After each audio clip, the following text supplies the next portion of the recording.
While in Egypt, we've seen the tombs, temples, and pyramids. We're now going to take a look at the mummification process in the Mummification Museum.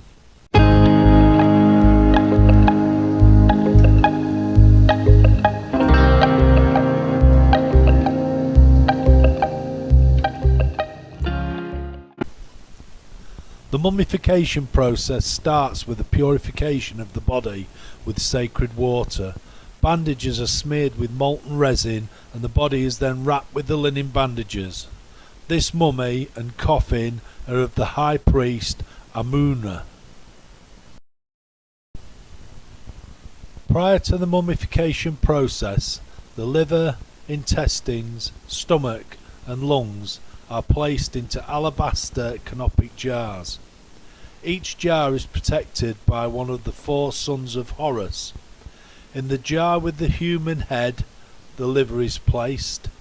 The jar with the falcon's head, the intestines are. The jackal's head is where the stomach is placed, and the baboon's head is where the lungs are placed.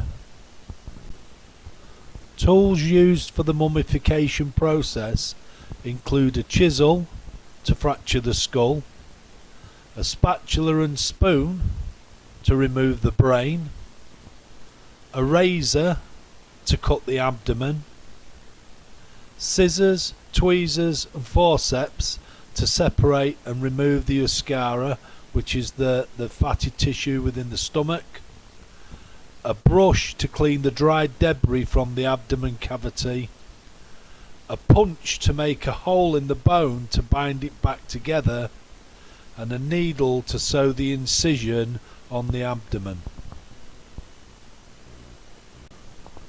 Animals are also mummified and entombed, such as rams, baboons, crocodiles,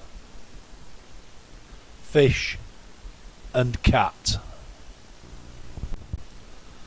Also placed in tombs are objects such as the sign of Ankh, which is a symbol of life, statues, models of funerary boats, figurines called ushabtis. These were substitutes for the deceased, and in the afterlife they would perform forced labour required by the gods. The wooden setep instrument was used during the ceremony for opening the mouth, giving back to the deceased energy and vitality before placing the mummy in the tomb.